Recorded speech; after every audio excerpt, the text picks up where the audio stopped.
Energy Community Workshop. Mahalo to all of you joining us in person. Mahalo to you, those of you joining us online on Zoom, and Oh, also those who might be watching on Olelo. And sorry for the audio feedback, but just welcome and thank you for joining us. We wanted to introduce the panel of speakers that we have here tonight. My name is Kurt Sue. I'm the Hawaiian Electric's Director for Community Affairs for Oahu. Facilitating tonight's meeting will be Alani Apio of Kamau LLC. We have Ken Aramaki, who is Hawaiian Electric's Director of Transmission, Distribution, and Interconnection Planning. Mark Asano, Hawaiian Electric's Director of Integrated Grid Planning. Joining us from Colorado is Katie Wachter, Geospatial Science Researcher 3 of the National Renewable Energy Laboratory. Joining us later in our Q&A portion will be our Senior Vice President of Planning and Technology at Hawaiian Electric, Colton Ching. And also wanted to give a shout out to our partners at the Centers for Resilient Neighborhoods, Miku Linatin and her group. They're working on really important initiatives focusing on community resilience hubs. And so that's indirectly related to what we'll be talking about as part of tonight's workshop, but they're doing a lot of great work and that dovetails with a lot of what we'll be talking about here tonight in the space of energy resilience. And also wanted to thank our partners at Olelo. We are trying something new. In addition to being in person and virtual via Zoom, we're also live broadcasting. This is a first for us, and we're hoping that this will allow for more accessibility. These meetings will all be recorded and posted on Hawaiian Electric's website, and there will be more opportunities to provide input beyond tonight's meeting. So just mahalo to all of you for joining us here tonight. For those joining us online, you didn't miss anything. We did have a brief open house, and we welcome everybody to join us in person. It was more of a talk story to get to talk to some of our subject matter experts about what some of the information we'll be sharing tonight. But there's nothing that was shared in the open house that we will not be talking about as part of tonight's workshop. So just wanted to mention that. At Hawaiian Electric, our communities count on us to keep the lights on. And it's also our responsibility to stabilize energy costs as we transition off of fossil fuel. And that's part of the reason why we're here tonight, is to talk about working with the community in our planning to transition to renewable energy. We understand that there are many concerns right now with the cost of electricity, and we're happy to have follow-up conversations about that on that topic. But the primary focus of us being here tonight is our need to decarbonize the energy system and make it more resilient in light of climate change. Puerto Rico and Florida are very recent examples of why we need to do this and start planning now, especially with respect to the storm incidents and things that we've been experiencing. Being islands in the middle of the Pacific make us especially vulnerable to those conditions. Tonight we'll be sharing these two separate but related planning concepts, and are in need of the community's input, insight, and expertise. The first portion of tonight's discussion will be about opportunities for microgrids on Oahu. And microgrids, they can serve critical facilities connected to the electric grid, but it also can be islanded during a power outage to continue providing electricity through local energy resources. And so there's different types and variations of microgrids. But really tonight, we're here to talk about microgrids that could potentially power critical facilities. And specifically with us being here in the Ko'olaupoko region, looking for opportunities where the community can provide us with input as we start the planning process for potential microgrids in the future. So what we hope to talk about tonight is, after Ken will be explaining in his presentation, he'll give us an overview of microgrids and the types of microgrids. But really what we would like to ask for is, should a concept like microgrids be considered for the Ko'olaupoko community? And if so, what should be included? The second portion of tonight's workshop will focus on the energy planning for the island of Oahu on the macro level. We're talking about microgrids that are more community specific, but then also talking about it more broadly in terms of us providing generation on the island. question being for the community, we were looking for input on how should we at Hawaiian Electric plan our energy system to bring online more renewable energy generation sources to meet our needs while achieving decarbonization and also our resilience goals. So both of these go hand in hand in that they go through the planning, procurement, and development process. But first and foremost, it is not possible and it won't be successful unless we incorporate community input. And that's the reason why we're here tonight.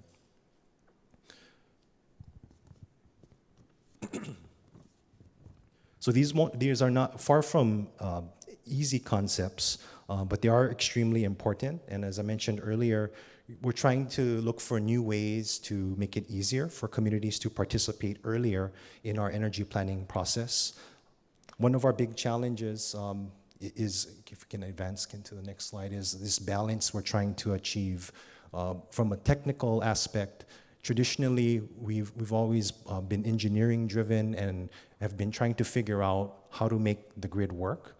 And especially in light of the renewable energy technologies and the different technologies that we're trying to incorporate, how can we make it serve the island of Oahu reliably and while being resilient?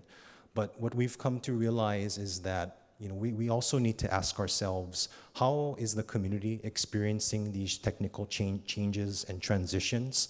And how can these planning efforts better include community input upfront rather than after the fact?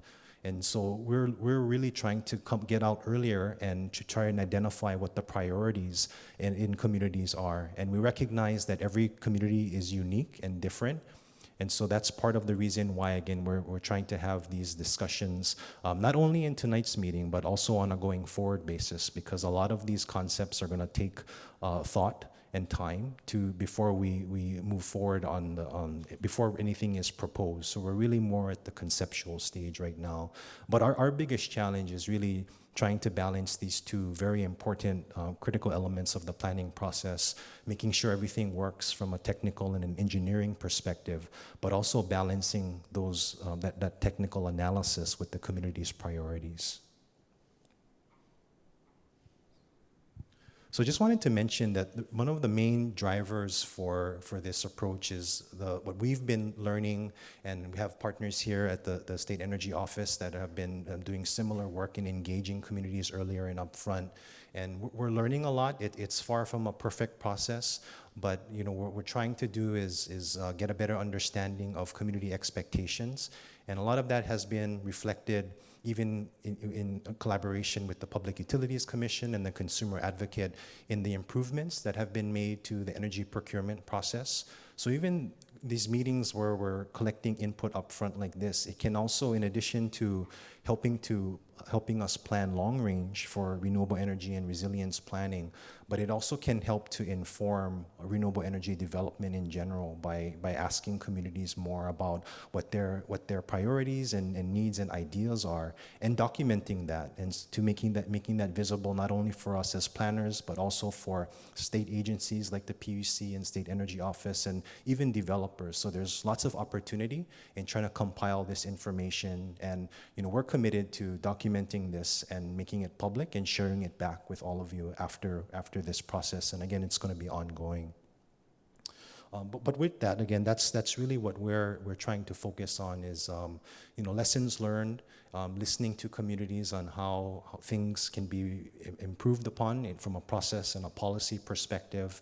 Most recently, the West Oahu community came together to file their thoughts and comments with the Public Utilities Commission, and that helped to significantly improve one of our requests for proposals or procurements for community-based renewable energy. And it wasn't just that one RFP that was improved. It was all RFPs going forward. So as we're going through these planning processes, we're really using those as foundational building blocks as we move forward and we issue more RFPs. We're continually trying to improve them, and an important part of that is with the community. But with that, I'm going to turn it over to Ken, who's going to talk a little bit more about, from a resilience perspective, microgrids and the role they play in energy resilience. Thank you, Kurt. Aloha. Aloha. I'm Ken Aramaki. I'm the director of T&D Transmission and Distribution and Interconnection Planning at Hawaiian Electric. So I'm going to be teeing up this project that we've been working with NREL on, which is a microgrid mapping project. So to start, what you see on the screen are lifelines or community lifelines. Essentially, each of these are, if they're impacted in any way, they basically impact our own lives in a meaningful way. You know, communication, safety, hazardous materials, and all of these are all interdependent on each other. But at the center of it is energy. So we look at energy as, well, that's our jobs basically, but one of the things we need to make sure is that we look for opportunities to improve the resilience of energy. Okay, and before we actually get into the microgrids, just a little utility 101. So way back when, the utility grid was built as generally a one-way system from large generators transmitting at high voltages and then stepping down at substations down to the customers. Over the past decade or so, well, decade plus, we've had much more renewable energy or independent power producers that interconnect to the grid at various areas on the grid, at various voltages. So that's one challenge that we've been working with, and that's one that is important to us getting to our 100% renewable targets. In addition to that, at the customer level, also resources have been added at the customer side, and these were originally added, generally to offset or lower customers' bills. But as technology evolved, many of you know that these can become microgrids. So when you look at at the smallest level, a microgrid is a house with PV and batteries, and if the grid goes down, they still have power because they have the electronics that can take them off grid and provide energy to their home. That's at the lowest level, what we call a customer microgrid. Similarly, at businesses, they have diesel generators, maybe some on-site PV. All those resources, they can also become a microgrid and island off of the system if there's an emergency. So that's also what's called a customer microgrid. These are behind the meter resources. That's the two smaller circles within the larger circle. What we are here to talk about is the larger circle, which this is what's called a hybrid microgrid. A hybrid microgrid takes in resources, takes in and creates a boundary that can be isolated from the grid, has multiple customers within it, and is transferring energy within the microgrid using utility lines. So to any customer, that's a really complex project, and we know that, and we have a program that enables that. But we know that for any customer, for any developer, it's going to be hard for them to know if an area is actually a potential or ideal area to develop these types of microgrids. So what we're going to talk about is this microgrid mapping project. Before I get into that, we have a special little segment for this Ko'olau-Poko area. One type of microgrid-ish microgrid, it's generally a microgrid, which is what came out of the Ko'olau-Poko resilience working groups. This went on for over a year, a few years back. Through that process, there were certain areas that were identified as critical customer hubs. These critical customer hubs are areas that could be isolated through switching from the grid and could bring in mobile generators to power up that area if there's a grid outage. So this is being shown here because this is essentially what a hybrid microgrid is. It's an area that can be islanded off of the system and would need resources to power it in an emergency. So these critical customer hubs, Windward Mall area, Olomana, and Waimanalo, these were originally, they went in through a BRIC grant we did a proposal for a brick grant. We didn't get that one, but there's another there's another opportunity coming up, and we're going to be, the company is going to be reproposing those sites. Yeah. Okay.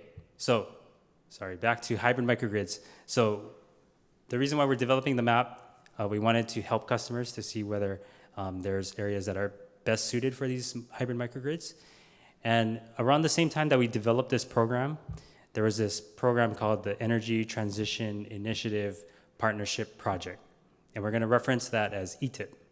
Okay, so ETIP came along, and basically we applied for that. This was to help remote island and islanded communities, basically for any types of electrical resilience projects or energy resilience projects. So we applied for that to develop this map, and we were part of that first cohort, first 11 projects that were selected. It's not really a grant, but we basically get to have really smart people like Katie, who's here. So we get national labs, Sandia National Labs, as well as support from HNEI, or Hawaii Natural Energy Institute. Collectively, they provide us pro bono support, technical support.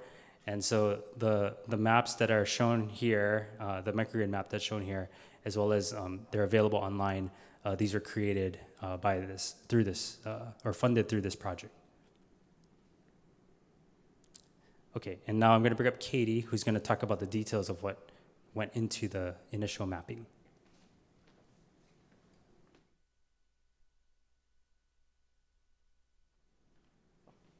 Thanks, Ken.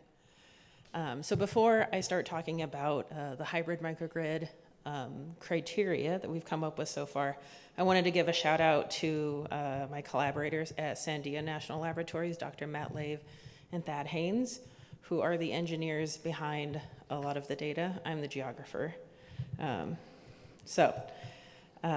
To start with this hybrid microgrid mapping process, we thought we should come up with a set of criteria that we use to evaluate the different opportunities available. So far, we've come up with 3 different criteria. These include criticality. So this is looking at where are the critical loads, facilities, and services. So top in this criterion is emergency. So this includes emergency shelters, emergency operation centers, first responders. And second includes medical facilities. So this is hospitals, outpatient facilities, surgical centers, skilled care facilities, ambulatory services, and this includes dialysis centers. And finally, in criticality, we've included infrastructure, so water sources and treatment facilities, telecommunications, so that includes all the transmission towers, dams, ports, aircraft landing facilities, anything where life and limb would be affected. The second criterion we've come up with is vulnerability, so identifying what parts of the grid are currently and projected to endure the longest or most frequent outages. So this has a few different components. First is natural hazards, and that includes special flood areas, so that's the 100-year flood or 1% flood risk, as well as sea level rise, and that's projected through 2050 under the low emission scenario. Tsunami evacuation zones, landslide risk, fire risk, and in addition to that, there is a remoteness index that looks at the relative density of both road infrastructure and electricity transmission distribution infrastructure. So areas that are more remote are more at risk. And finally, outages. So we have 10 years of outage data, and we looked at average duration of outages as well as average frequency of outages and normalized that to a city block level. And finally, the last criterion we have so far is societal impacts. So this covers what other locations would significantly impact communities and customers if they lost power. So this includes residential care facilities, community homes, things like emergency relief centers, schools, daycares, libraries, existing customers receiving assistance, as well as disadvantaged communities. And the definition that we're using for disadvantaged communities follows the Justice 40 definition, which includes 36 different metrics of burden, kind of in all sectors and demographics. We also include Hawaiian homelands, IRS opportunity zones, and a few other metrics. So to sum up our criteria, critical services directly affect life and limb, particularly during an emergency. And vulnerability considers specifically the grid infrastructure and where are vulnerabilities to natural hazards or outages due to remoteness and reliability issues. And finally, the societal impacts criterion represents customers disproportionately affected by outages. So this is to ensure that equity and accessibility are considered in mapping these hybrid microgrid opportunities. So this mapping analysis covers all of Oahu. It incorporates dozens of spatial data sets representing all of the criteria we've talked about so far and distribution infrastructure.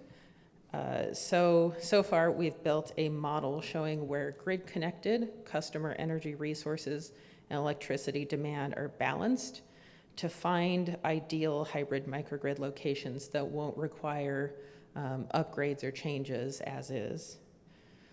But something that stands out to the project team is that this map is incomplete and it focuses on infrastructure and not the people that live here and how they're affected by service disruptions. So this ideally is where you all can come in. We've included a lot of data in our analysis, but we'd like to know from you, are there criteria that are missing? Are there places in your community that should be included?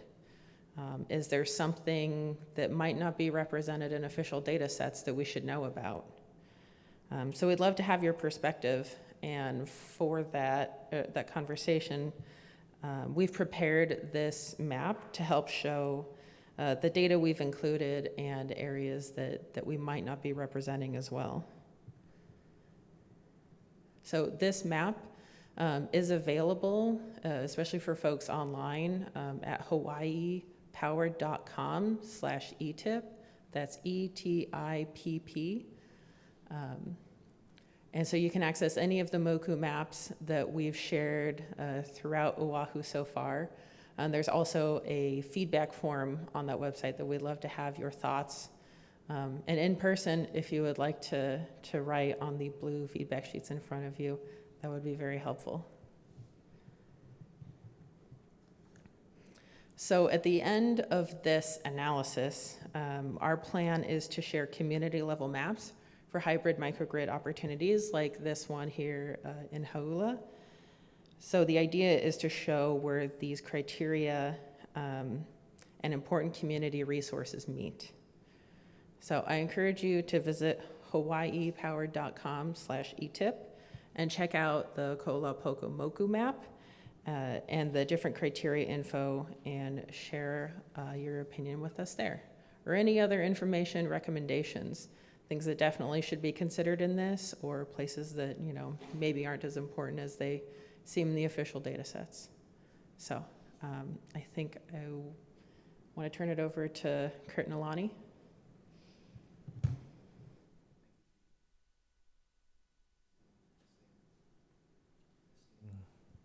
Testing. Oh, thank you. Testing. We'll be trying again something a little different for those joining us in person and online. We will be using this tool as an option. So if you log on.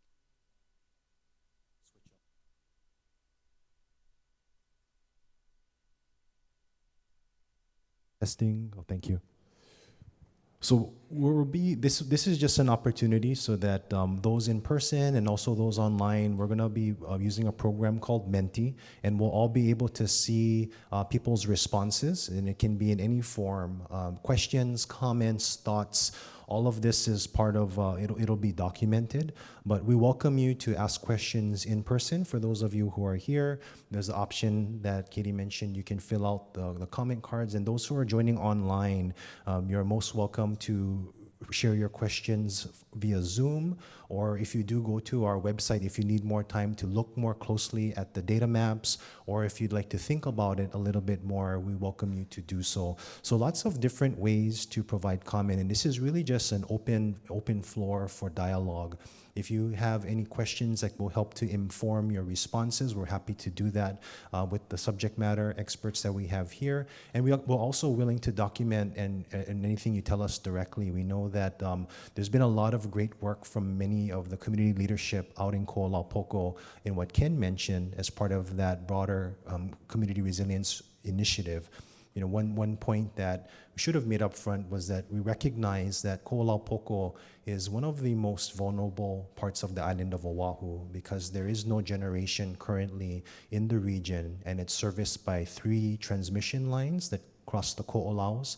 And in the event of a storm, while we are working to harden those lines to be able to withstand those types of situations, you know, we really want to start planning for options like what Ken mentioned earlier in terms of this critical customer hub concept. And so that one is an ongoing process that we're continuing to work with the community on. I really wanted to thank the neighborhood boards for participating in that process and helping to raise awareness and build support. That was really helpful in the FEMA application that we submitted. And so Ken mentioned the term BRIC, B-R-I-C, which stands for Building Resilient Infrastructure in Communities.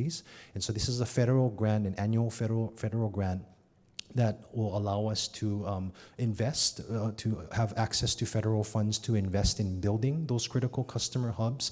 So a lot of thought has been kind of around this microgrid concept initially already. And so it's really on top of that. You know, Ken shared those 3 options in that earlier in his presentation. But there's a lot of facilities like, you know, have leaders here from Kahalu. There's facilities in Kahalu that should be considered. The work that Katie and the team has done is admirable. You know, from a technical analysis, we looked at all of those critical facilities, but on top of that, you know, the question being, what else should be considered from the community's perspective? What, in addition to emergency responders facilities, police stations, fire stations, and hospitals, what other critical facilities does the community prioritize? You know, is there a gathering place or a location that the community is aware of that we don't have insight on that we should document as part of this process, as part of this longer range microgrid planning? So really just I'm going to be turning it over to Alani, who will be helping us facilitate that. But, you know, we welcome any comments from anybody who's willing to join us. And again, for those who might not be familiar, you can join us www.menti.com, and then you enter the code 39423594, and so that's currently shown on your screen here. But again, you're most welcome to raise your questions verbally and over Zoom. If you raise your hand via Zoom, we will call on you and treat you as an in-person participant. And so again, please bear with us as we are trying to accept information, comments, and questions in as many ways as possible. Thank you, Lonnie. Aloha, aloha, everybody. Thank you. So I know this is our 5th meeting around the island. It's a lot of information to take in. The couple points that I wanted to make are this is really the beginning of what hopefully will be a years-long dialogue process with the community. This is essentially long-term planning, and we're trying to start that now in anticipation of being able to build these facilities down the road. So there's 2 parts. That's the long-term aspect. For tonight, like every community that we've worked with, there are several ways to give input. And for those of you who are watching on Olelo or on the Zoom process, please know that everything that you add in as is coming in already, will be recorded and will be part of the final report. However, for tonight's purposes, I'm going to favor, first and foremost, those who are in the audience as far as questions. And if we have time, we have Kanani on the computer who's monitoring what's coming in over Zoom and the Menti, and if we can get to them, we will. So I just wanted to emphasize something that Kurt and the others said earlier, and that is that, excuse me, there is a possibility, the reason that Hawaiian Electric and its partner Circle are embarking on this process is because there is and will be funding opportunities to actually potentially build microgrids in our communities. I actually live right down the road next to Casa Hospital. So it's been very important to me when big storms have come through, watching what happens in our communities and what places are important. The first dialogue that we had was out in Kahuku, and we got some feedback there that we weren't aware of, which has been really helpful, and this is the type of thing that we're looking for. They talked about that when big storms come through, when bad weather comes through, there's a whole section of the community that goes up to a dam, apparently in Kahana Valley area, that nobody knew about, but they do. And that's an important place for them because it's safe. So those are the types of situations that, or areas that we're looking for to capture tonight. I've worked with a number of you in the audience tonight over the past several years, like they said, on the Ko'olaupoko resilience work. And so this is really an extension of that work. And this community is one of the more ahead of the ball game in getting things rolling, in preparing us for disaster preparedness. So all that laid down, I'm here to facilitate a dialogue with you folks. And my first basic question, on top of what community facilities are missing or should be included in the microgrid analysis, is, do we have any questions about what a microgrid is? Are we set on that, and are we ready to discuss what that could look like in Ko'olaupoko? Please. I guess the question I have is, I think I understand what it is. The question is, how big can it be? Like, how big an area are we talking about? Thank you. And I'll pull that back to the technical experts. Yeah. Whoops. I'm usually not that loud. The area. So these hybrid microgrids, they can be as large as what you would call one distribution feeder. So maybe about, I would say, like 100 homes or so. Does that sound about right? Plus minus. So that's like looking at a neighborhood level. If you're looking at like large facilities like the mall area, maybe the mall and some surrounding areas would be like a decent sized microgrid. And then they can be smaller than that as well. Did that help you out? Okay. Next question. Offerings.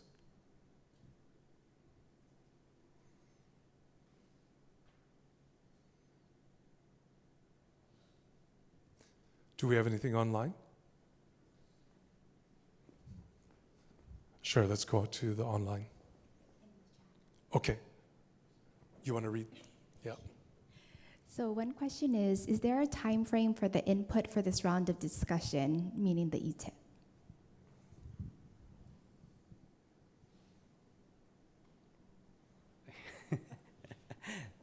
Yeah, we're just saying that's a good question. So for this initial round, basically, this project ends essentially around at the end of the year. So, it's March now. Okay, so it ends in March. So by March, we are going to take the input that we receive from now till maybe towards the end of December, maybe into January, the input that we receive online and through these meetings, and then that will then feed into what ultimately becomes the microgrid map, the initial microgrid map. Thank you. Go If ahead. I can add to that, it's So what Ken and Katie are referring to is really more of like a snapshot at this point in time. So it's like that initial start that we talked about. But as we mentioned earlier, there's still a lot more planning that needs to happen in terms of the mapping process, and there would also be potential for procurement and development. So that will all involve more community engagement as we move forward. So there's going to be more opportunities. So I can think of this as more of a building blocks process step effort. And so what Ken mentioned is as part of this ETIP award that we applied for, Katie's work in support of our energy planning will be wrapping up around the March timeframe, but the planning will continue far beyond that. Going to our next questioner. Thanks, Lami. I'm thinking we parked right here in a parking structure that's covered with photovoltaic panels. And, France has just made a big move to cover all their parking areas with panels. We've got schools in our area. Have those been mapped out, those that have photovoltaic arrays? And then the big question is, where's the energy stored? Does that work with the microgrid process? Do we need batteries? Thank you for that. Who wants to take that one on? So he's talking about energy storage within a microgrid. Okay, so first question on basically PV, are we taking into account the existing PV panels that are already there today? And the answer is yes. It's not shown on the maps, but in one of the examples, the Haula example, there was, it looks at what the existing, what we call customer energy resources are in the area and what the load is in that same footprint. And it tries to look at kind of like what the match is with existing resources and the load. But these microgrids are also meant so you can augment them, technically you can add more resources to cover that gap if there is one. I think what he was also asking about, tell me if I'm wrong, is when a microgrid is built, what is the energy storage system looking like? Is that correct? So there's normal days, and then there's emergencies. We get hit by a hurricane. A microgrid being able to power up an emergency shelter, school, Windward Community College, and so on. At least storage for that, because within schools, you've got kitchens, you've got refrigeration, you've got the resilience built in that a community is going to need. Communities are going to go to those centers. So that whether the number of homes are powered or not, if the community centers, if the emergency shelters are powered, that's going to be resilience. So, yeah. Thank you for that. You want to respond? Is there? No, I totally agree.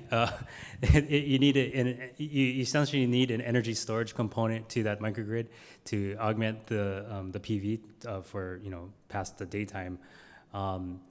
This analysis does somewhat look at that, but it's really to identify areas that are potential good opportunities for development based on all these various factors, and this is meant for customers to be able to see where there's potential for development of these sites.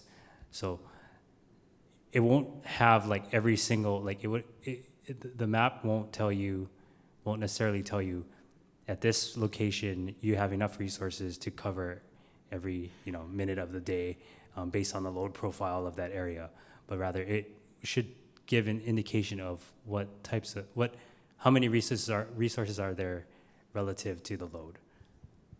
Thank you.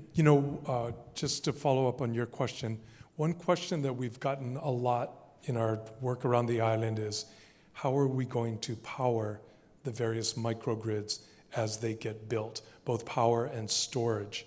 And I think it's worth putting that question back to you folks, because there's much to be discussed within that realm.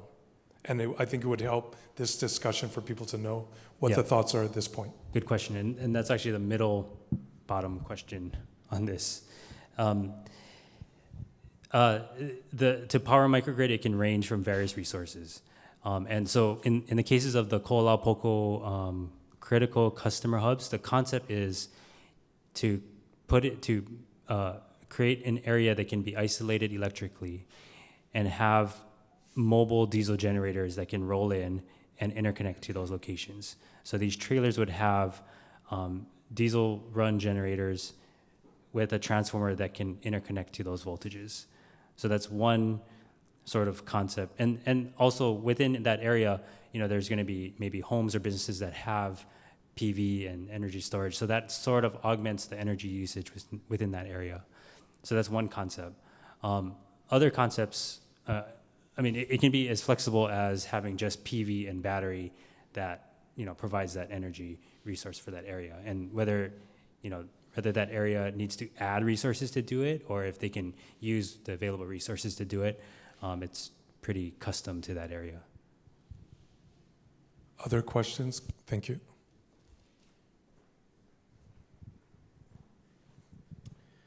Thanks. Ken, you had mentioned earlier that the size of the microgrids that you're talking about are, 1 or 2 distribution circuits. Is that, you mentioned that size limitation, is that because that's what you're analyzing for under this ETIP program, or is there a technological or financial limit that's causing you to say that that's kind of the size of the microgrids that you're looking at? Or is that just where you're defining that's micro? Can you just clarify that? Yep. Thank you. Thanks for that question. So this project was sort of born out of, we have a Rule 30, the microgrid services tariff, and that tariff basically enables the development of these hybrid microgrids. And so hybrid microgrids, we look at it as distribution from the substation distribution feeder down, and not reach into the substation, because then that would add much more complexity to the microgrid. So really, we're looking at so they're limited to 3 megawatts on Oahu, and that's essentially because the feeder size is generally around serving 3 megawatts of load, and that's what aligns with this this mapping project. Other questions, comments, concerns? Alani, may I Sure, raise one? please. Just wanted to dovetail on what Ken mentioned earlier about thinking about from a community perspective, what options the community would be open to with respect to powering microgrids. John brought up a good point: solar plus storage. That could be an option. As Ken mentioned, we're going to factor in all of the existing resources, but in the event of circuits where we need more, that's the question we would like to pose to communities. What types of options would the community like to be evaluating in?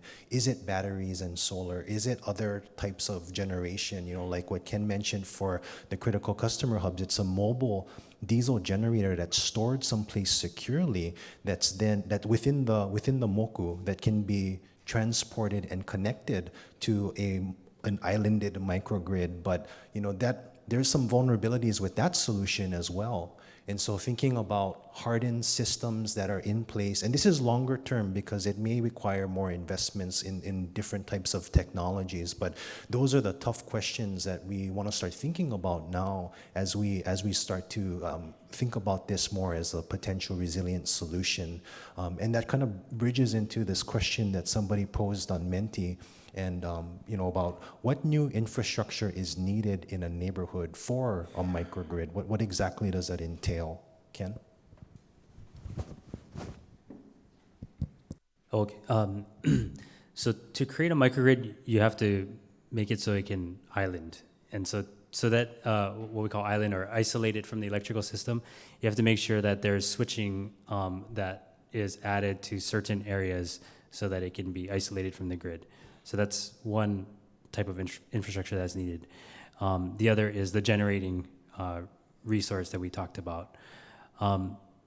There's other elements of microgrid development, such as hardening, that should be also considered. That's, when you have a microgrid, really it's there to provide a resilient service. And so, things like, for overhead infrastructure within that microgrid, should you be hardening those poles? Should you be doing other things to make sure that things within that don't get impacted by what you're actually trying to protect that area from? Ken, and when you say hardening poles and infrastructure. Can you give some concrete examples of that? What does that look or feel like? No pun intended, right?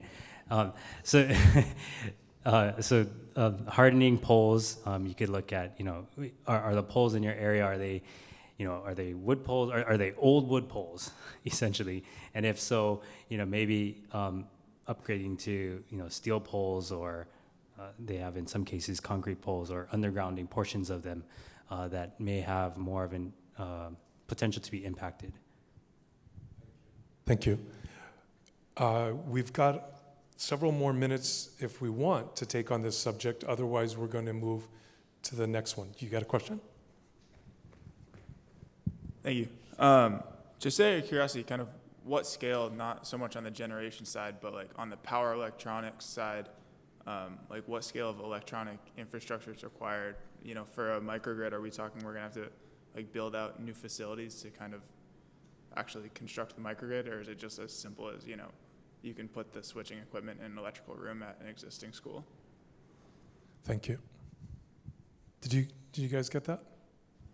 Yes. I would not say these are simple. So, hybrid microgrids. Okay, there's two types of microgrids. First of all, so one is what we call customer microgrids. Those are behind the meter microgrids. That's generally one large or main customer, 1 meter, and anything behind that is all their own infrastructure.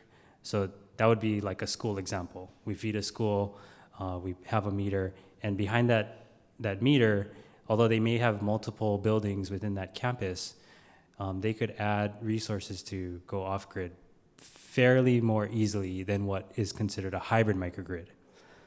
A hybrid microgrid looks at multiple actual Hawaiian Electric customers and creates an electrical boundary among them. So that would involve adding switches on the lines at multiple points so that they can be isolated from the grid.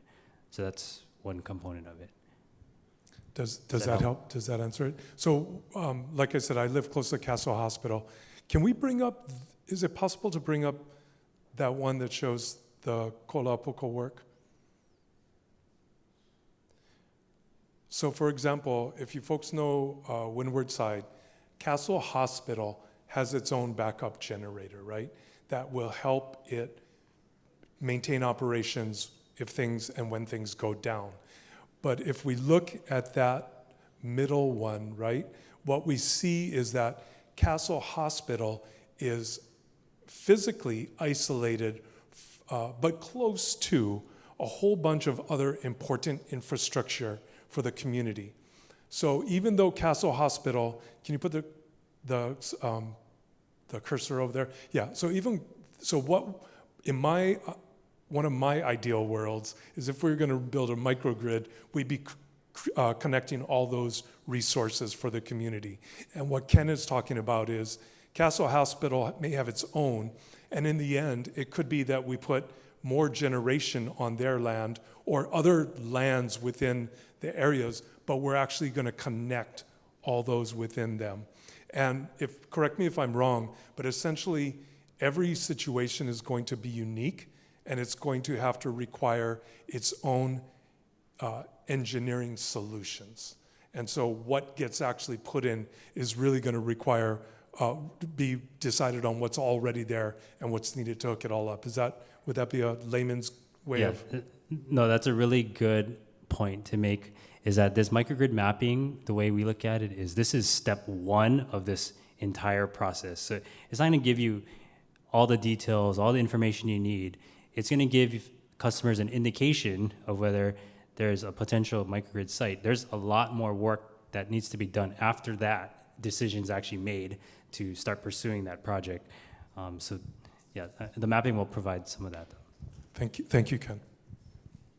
So just to follow up, as I'm looking at the microgrids that are up there, the clusters. Just to be clear, those are just potentialities. They're Yes. not microgrids now. Correct. Yeah. Correct. Sorry, my bad. But I mean, let's just take the Windward Mall one in Kaneohe. So you're connecting the schools, the mall, King School. It doesn't mean that the houses that are around there are necessarily connected. right? I mean, you might end up with a facility that, well, let me ask the question. Would it mean that if you grab all those, the houses around that will be connected or not connected? Ken, you want to take that one? So I don't know the exact design of this, but I think that there's a line that runs along this street, and the concept is that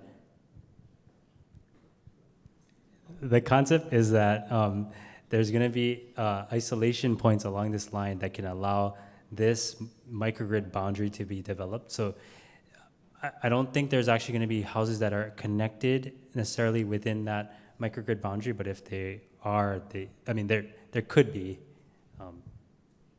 So my question is actually maybe not, I was too specific, not necessarily that one. If there's another boundary where the houses actually are inside that boundary, let's say you go connected to Castle Hospital to the prison. The question is any residential may be potentially benefiting ancillarily from the creation of a microgrid?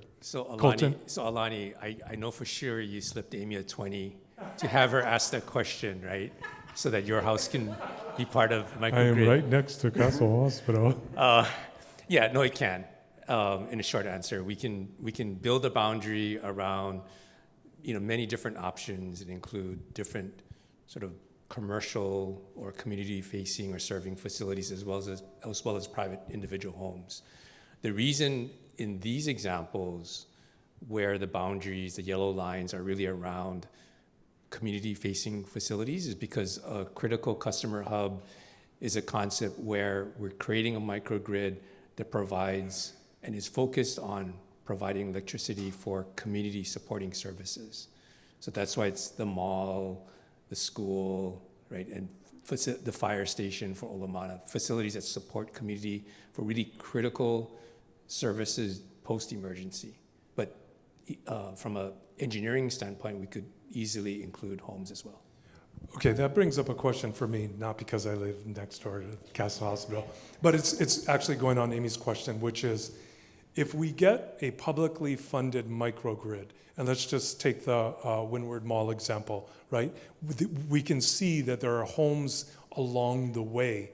To me, that would be a huge benefit to my property if I were to be included on that microgrid. So is there anything in your folks' knowledge that either sets a boundary that only those critical facilities are to be included in a publicly funded microgrid? Or would it be a situation where engineering-wise, if there's no way to not pick up a couple residences as we're trying to pick up another school, that's allowed?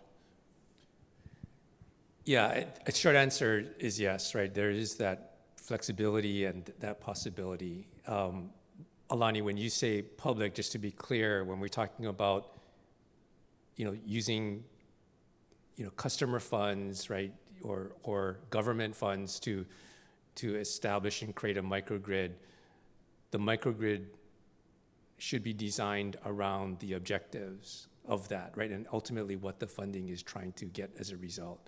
So, for example, in this case, because it was a FEMA grant that we're looking for, we're really trying to focus on a microgrid that provides emergency services, and that's why it was designed that way.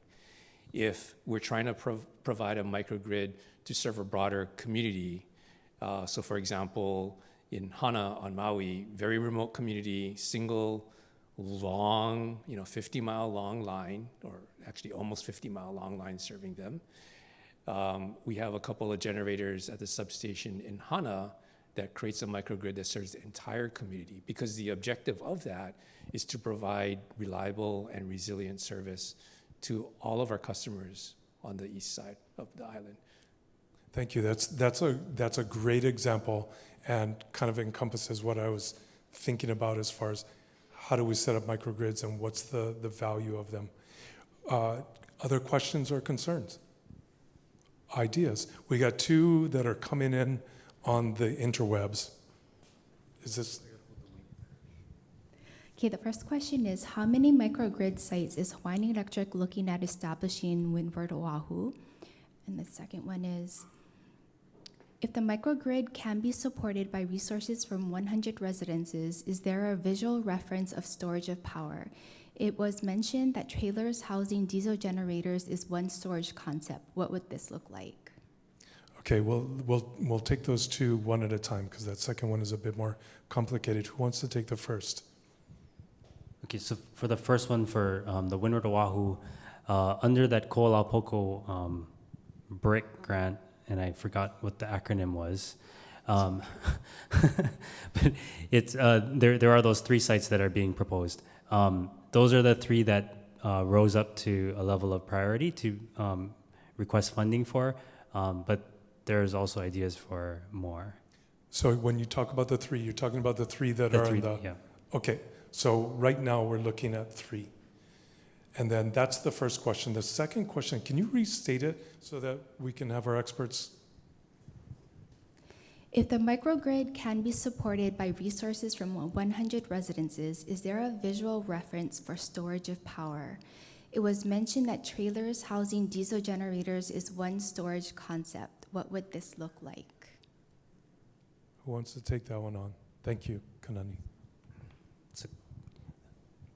So in terms of the diesel generator concept, this is what is thought about as what would the diesel generator would look like. So for the Ko'olapoko microgrids, it's to create this electrical island, and then have the ability to roll in this mobile generator, which is shown here. So you're talking about cat. the bottom of the PowerPoint. Yes. Okay, there you go. Thank this you. trailer, to put that in a parking lot, and in addition to that, have another trailer that has, this is a picture of a transformer, has other electrical equipment that can connect the generator. Can connect the generator to the transformer and then to the distribution lines. So essentially, we're looking at a couple of large trailers Containers, to yeah. hold all the different components that could fit in a small parking lot. Correct. Okay, thank you. So we're coming close to the end of this period, and we're going to move on to the next subject. I'll take one last question. So I see Waimanalo here, I see Olomana here, I see Kaneohe here. I don't see northern Ko'olapoko.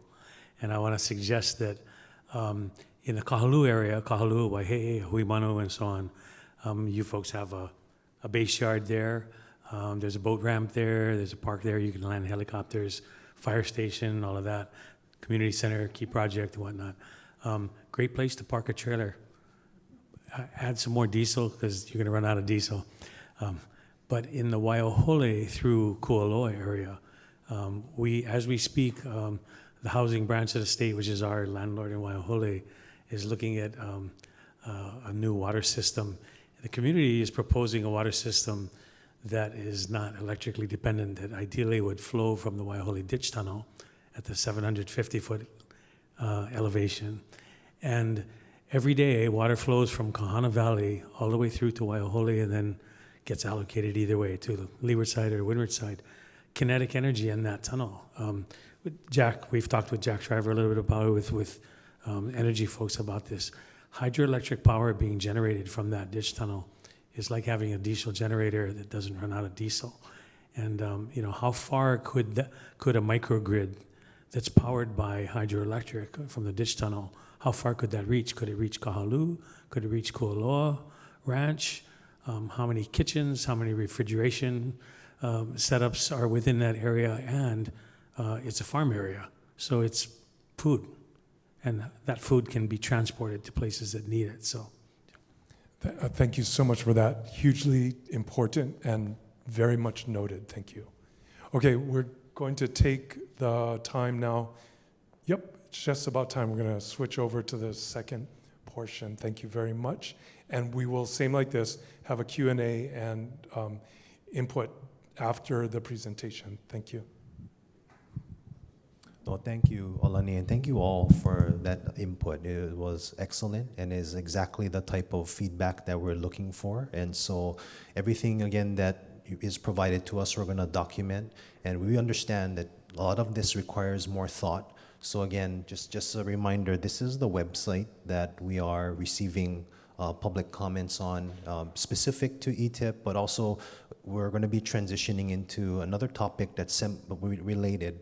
You know, we're talking about microgrids, and now we're transitioning to talk about the macro grid, the grid that serves the island of Oahu. And from a resilience perspective, from a decarbonization perspective, you know, this is another big element of our long-range energy planning that's known as integrated grid planning. Reason for showing this is that we are, again, trying to simplify that planning information and make it more accessible to communities to see the same type of information that we are looking at from an engineering and a planning perspective. You know, usually this is done through these technical analysis that are not very sometimes user-friendly. And so in order to make it more accessible, where communities can more easily provide input, you know, we recently are trying to translate that technical information into more public-friendly documentations and visuals. So we encourage you to visit us at this website here, hawaiipowered.com, and that's where you're going to find more resource links to the long-range planning information, some of which Mark's going to be talking about tonight, this concept that's known as a renewable energy zones analysis. And so really what that is just as a starting point, again, we're at that initial stage of looking at, from a resource perspective, where are there the potential to generate wind and solar energy, which are currently the most affordable to generate right now. And again, that's not to limit and say that that's the only thing we're looking at, but it's just one element. There was an analysis that was done, and we'd like to share that with you. It's by no means an end-all. It was just looking at, from a potential standpoint, where are there available areas of resource, where are there available land that could be looked at. And a lot of considerations we're taking into the planning where a lot of areas had to be taken out because it was either Zone 1, Zone A agricultural land, or it was conservation land. So there's all these different factors that come into play when looking at it. So that's what we'll be sharing in this next portion, because it's just a visual analysis and some tools that we wanted to share. But at the same time, it's an opportunity. Like we talked about earlier, a lot of times communities don't have the opportunities to weigh in up front and to see the same information that developers are looking at when they're looking at trying to build projects. So this was a way of making that analysis publicly available early, so that, and then allowing the community to weigh in and to comment and to see that we've created this tool where you can drop pins and provide documented comments on, you know, where are there opportunities, where are there areas that should be avoided, and all of capturing all of that and making that available to developers. But that also helps this longer range planning initiative that we're working on as well. And so that's, again, we're at the beginning stages. There's very much to be improved upon for this analysis. It's just a starting point. And again, it's limited in that it only looks at wind and solar resources on the island of Oahu. We also have variations done for Maui and Hawaii Island. But with that, again, just wanted to introduce that concept. It was an analysis that Mark's going to be talking a little bit more about, and how all of you as community members and the broader community can weigh in. Okay, thanks, Kurt, and good evening, everyone. So what we wanted to talk about right now, and we're transitioning from the microgrid topic to our long-range planning, our integrated grid planning, which we've been working at since about 2018 with various stakeholders and industry experts. And so there's a lot of considerations we take into account in our long-term planning. And the reason why we're here, and the reason we've undertaken this effort, is to achieve some of our renewable energy goals. So as some of you folks may know, we have a decarbonization goal. At the state level, we have there's a state law to achieve statewide carbon reductions, net zero by 2045, and then as well as 50% reduction in carbon emissions by 2030.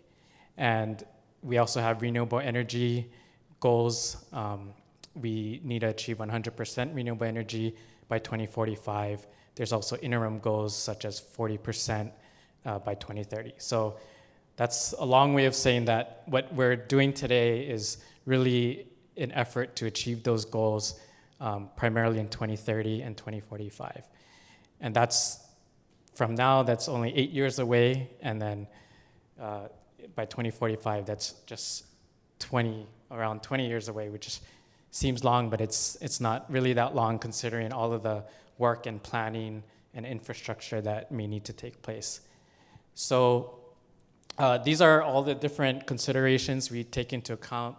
So time is just, that we are on a, because of climate change and the things that are going on, we really do want to accelerate this transition and use less fossil fuel than we are today. So we are working as quickly as possible to be able to integrate more renewable energy onto the grid. Affordability is a big one. As you know, right now we're in a high electric bill environment with fossil fuel prices. So part of that effort is to, as we bring on more renewable energy projects, we can stabilize electric rates. So we're more insulated from the energy markets. We're able to sign these long-term contracts at fixed prices so that bills can be more predictable for our customers. Land use is a big one, and we'll talk a little bit more about land use. But as you folks know, especially on the island of Oahu, land is limited, and there's a lot of competing priorities, such as affordable housing and farming, agriculture, food sustainability, things of that like. So we really want to be able to balance all of those priorities, working with the state and communities on how best to make use of our land to accomplish multiple objectives. Energy sources, we will talk a lot about solar and wind today.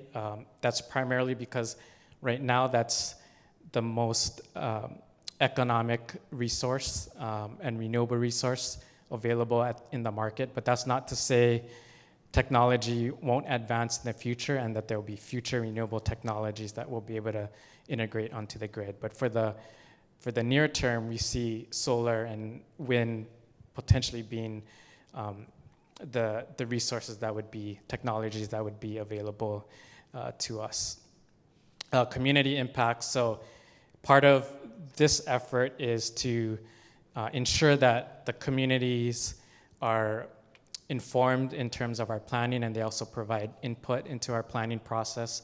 So we have been going around on each of the islands to various communities, talking to them about our plans, and it's really important that we get that feedback and we're able to incorporate community input into our planning process. And that's why we're really grateful that you folks are here today, spending some time with us and able to provide us some valuable feedback. And then finally, resilience and reliability. That's one of our obligations to keep the lights on and one of our top priorities. So as we do our planning and we transition to these new types of technologies like energy storage and solar, we need to make sure that we're also able to supply power to our customers when on a cloudy day, on a gray sky day. Okay, so just a brief update on our current progress. We have a number of renewable projects in development today. They're primarily solar and battery energy storage. And a lot of them are going to be in construction, are currently in construction on Oahu. Most of them have, approved contracts with the Public Utilities Commission. So they're working through the process of permitting and construction at this point. So over the next, I would say, year to 2 years, we hope to see a lot of these projects online and in service. We did have our first solar plus energy storage project come online earlier this summer, and it's been operating pretty well. And the big benefit there is we're able to store the solar energy during the day and use it at night when demand is higher on the grid.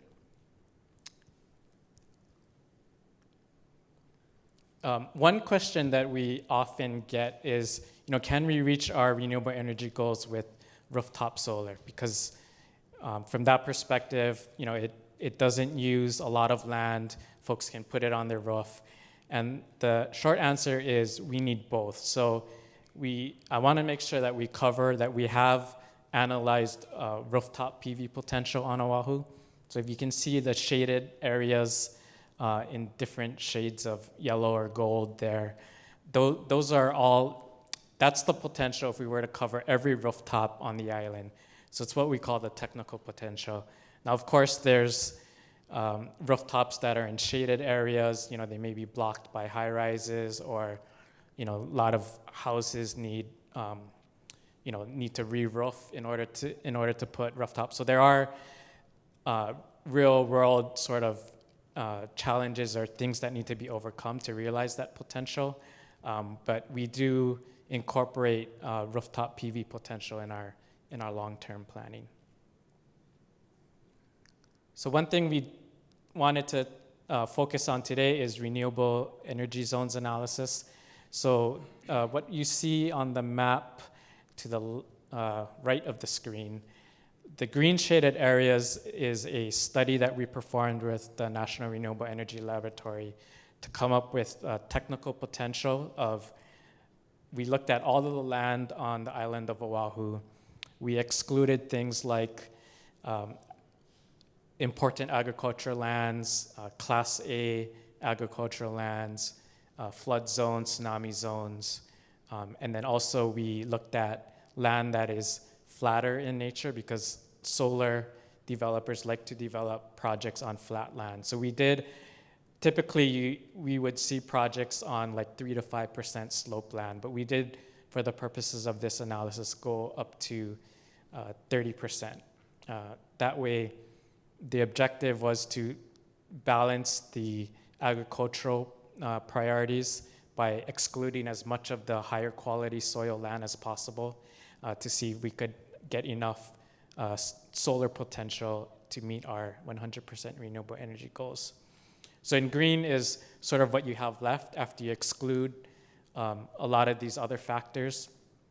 And one of the reasons we are talking about this today is because, in order to support the 100% renewable energy goal, as you can see, there's going to be a lot of land that is potentially needed to develop solar projects, and it affects a lot of communities. So we want to start that long-term planning process today. We do have a ways to go to get to our 2030 goals. The company has pledged to reduce its carbon emissions by 70% by 2030, and that's going to take a lot more solar energy integrated into our grids to accomplish that goal. And one of the big things is, between now and 2030, in order to build out more solar energy projects, we may need to support that with additional infrastructure to create the capacity on our grid to interconnect those projects. So that's sort of the feedback that we're looking for from the various communities is, are there areas around the island or in your community where, that we should be cautious about because there may be cultural sensitivities or other types of challenges that may need to be overcome. But also we're looking for feedback where it may be acceptable or there may be a willingness to develop additional projects in those areas. So we do have, on our Hawaii Powered website, a place where you can submit feedback. So you're able to drop a pin on a specific location and provide us either feedback where it may be an opportunity to cite more grid scale projects, but also you can drop a pin and leave us feedback as to things that we should be careful of or be cautious about. And what we will do is take this feedback and incorporate it into long-term planning as we work with landowners and developers to figure out where is our true potential to develop future projects as we work towards 100% renewable energy. Let's see. And I think we'll go back to Menti now to have a kind of discussion about some of the material I just went over.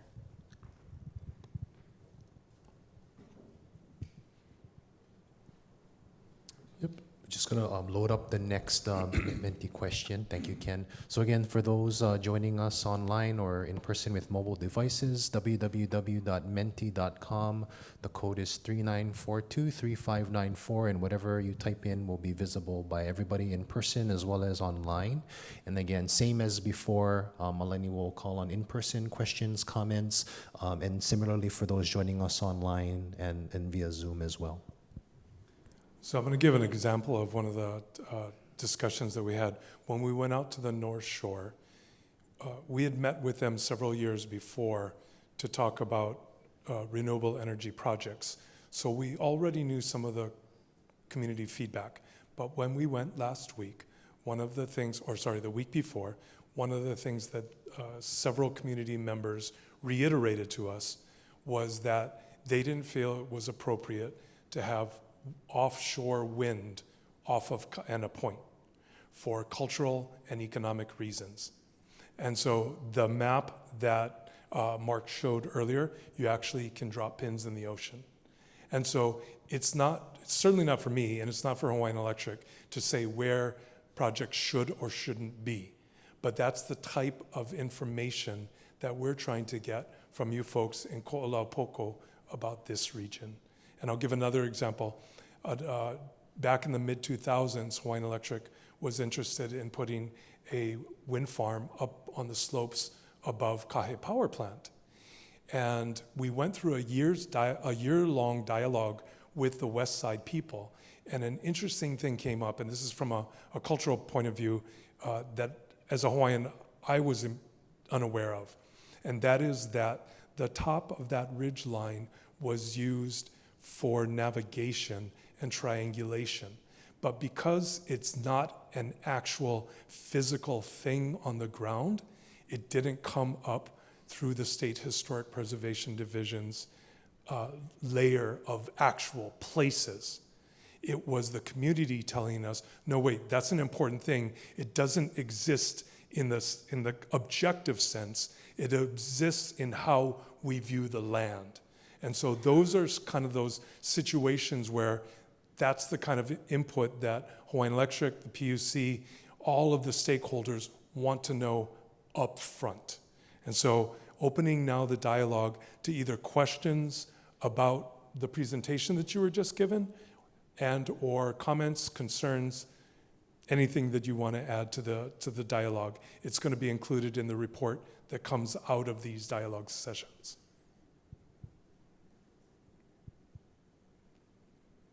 So what we have so far is coming up on Menti. What are the most important factors to consider for the siting of renewable energy? We have amount of land needed, life cycle cost to consumers, visual obstruction to landscape. So these are also obviously what we're looking for as well. Have we missed anything, especially in the context of Ko'olaupoko? What are we not considering about our community here that the utility and developers need to know?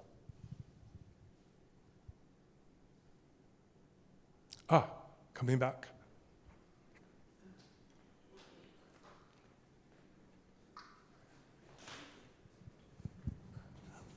Well, in terms of what have you not considered, is this even possible to supply 100% of the island's energy from renewable sources? Okay, is that your question? Yeah. Okay, sure. Who's going to take that one on? Is it possible to, at this point, do we know that it's possible to power the island 100% renewable? Yeah, so yes, it is.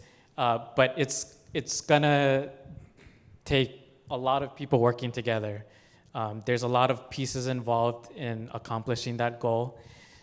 As I said, if we're gonna rely on, for example, solar and wind energy, it does take a lot of land to develop those types of projects. There's also other technologies available to us that could be available in the near term or long term, depending on sort of the price of those technologies. For example, we do use biodiesel at one of our power plants, and that is considered a renewable energy source. So there's various ways to get there, and there's different costs in the various options. So it is possible, but as I said, we can't do it alone. We will need a lot of help from a lot of partners at all levels to be able to get there. I think the way that, as a layperson, as a community person, that I look at it, I'm watching what Hawaiian Electric is doing, and the PUC, and all the other stakeholders, and it's kind of like an iterative solution, right? Because 20 years ago, wind power wasn't at the level that it is now that makes it competitive. 25 years ago, neither was solar. And so we can assume that as the years go on, different technologies will come into play, but even they don't know what's available 10 years down the line. So there, Mark, if I'm hearing you properly or clearly, is that yes, it is technically capable for us to do it today. It would take a lot of solar, a lot of wind, but it is technically capable for us to do that. Okay, thank you. Thank you. Other questions, concerns, comments?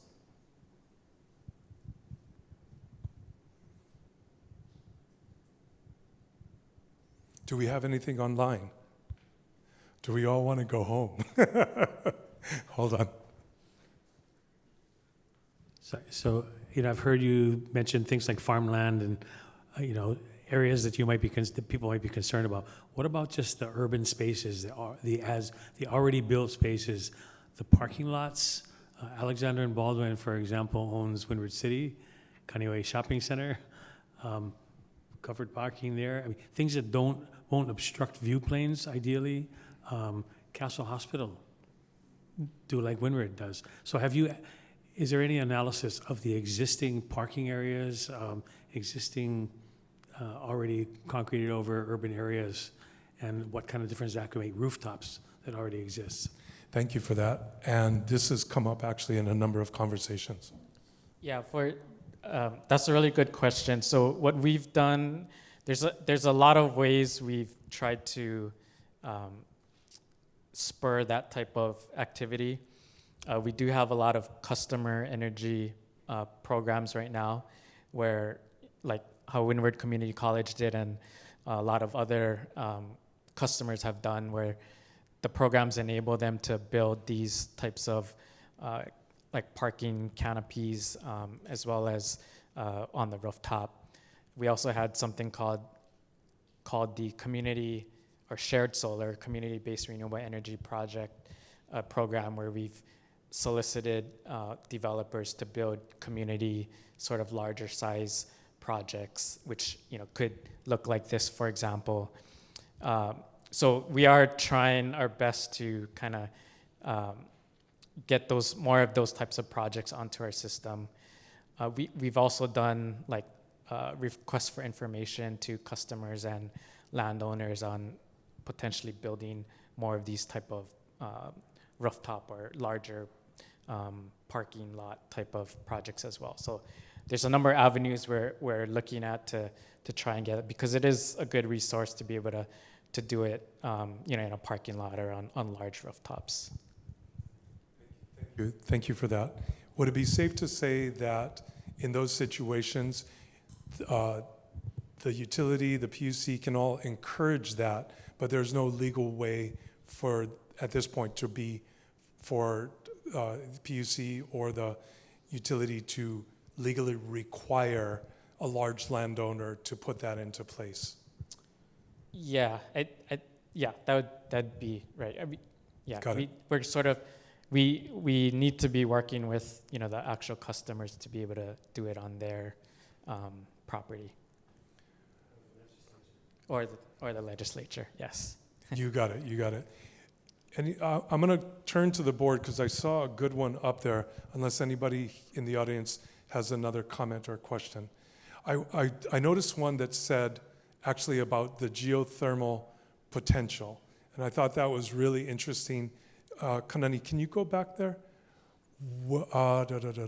Location of geothermal resources in Ko'olaupoko. Do we have an expert who could address that? In terms of geothermal, so we, at the University of Hawaii, they do have some geothermal research going on, and we are in touch with them. We work with them. I think the last we spoke to them, they are currently looking at doing more exploratory.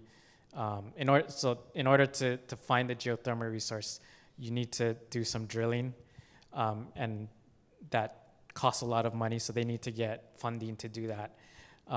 As we know, there's a lot of resource on the Big Island. There's been some older studies in the past where they've tried to look at other sources of geothermal on each of the other islands. But yeah, so the short answer is the latest conversations we've had with UH is that they are looking for funding to do more exploration to find other geothermal sources. But the reality is, at this point, we don't know if there are any available that we could tap into. Yeah, I mean, they have other ways to kind of guess where there might be, but drilling is really the way that they can really find out whether there's a viable source there or not. Got it. Thank you. Questions, comments? Hold on. Thank you. I might have missed it, but I was just curious if Hawaiian Electric has revisited all the hosting capacity limits, mainly for larger customers that potentially are behind the meter and would be looking to develop more renewable resources, and if, I don't know if that's been visited. Yeah, we have been updating that analysis as we issue the request for proposals. So every time we issue a new RFP, we do update our capacity analysis to make available to developers how much capacity is remaining on certain lines on the transmission system. So that is available through the RFP process. Did that answer your question? Yeah. Okay, thank you. So we've just got a couple more minutes that we're going to be live broadcasting. Please stay if you want to talk to the experts, because we're not going to close up exactly at 8:30, but we are going to stop the live broadcast and the taking in of Menti. So we're almost there. I have time for one last question or concern. Kanani, nothing online? Okay. Otherwise, I'm going to turn it back to Kurt. There's a really good one, I just wanted to point out on the Menti too, and only because it's come up in a lot of other workshops where those communities have been hosting more of the renewable energy projects, and it's at the bottom left of the screen. Every community should have renewable energy to support themselves. Some communities are taking too much of the load. This should also help Hawaii be more resilient. And that was a point that came up when we met in the Waianae Moku, because they do have a lot of sited generation there with respect to solar. And if you look at the renewable energy zones analysis, the projects that are there were because landowners made their land available. They entered agreements with developers, and they've developed projects there. And we've got a lot of that. The equity of that playing out has become a big part of our planning going forward, to the point now where, talking about our procurements and our requests for proposals, we're changing the way with the PUC, with the State Energy Office and other partners, how we plan to design these procurements. And a lot of it is like, for the first time, and it's not going to be perfect, but we are going to be trying to require developers to commit to community benefits that go to communities who host projects. And that's one element, but the point that's raised on the Menti is a good one, because it dovetails into both topics we talked about tonight. It was we talk about resilience, we talk about decarbonization. Centralizing all of the generation only in one part of the island doesn't necessarily create a good resilient grid, and that's part of the reason why we're trying to have these conversations with communities to see where are their appropriate fits, where are their opportunities, and while also capturing some of those statements about inequities. Where should projects not go, and how should that be documented and made and be discussed openly, through all of this open dialogue. So just wanted to mention that and to thank all of you for coming out tonight, for joining us online. We're just about at 8:30, and as Alani said, we'll still be around to answer questions.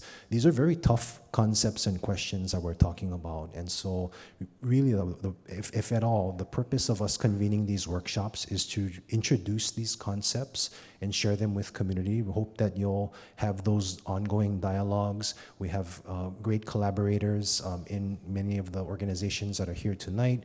The work that the Centers for Resilient Neighborhoods is doing, they're working really down at the grassroots level, trying to help communities identify locations for resilience hubs. So these are like single structure facilities that are community gathering places that communities can go to.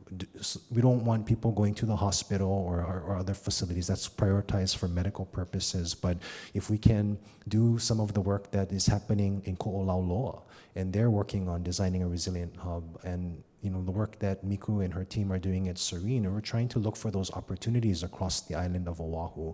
And how that dovetails into what we're talking about here tonight is, wouldn't it be ideal for one of those facilities to potentially be connected to a microgrid, so that it can be self-generating, it can provide its own source of power, it can include a lot of what John mentioned in terms of having its own refrigeration and food storage supply, but to have that also be connected with other critical resources.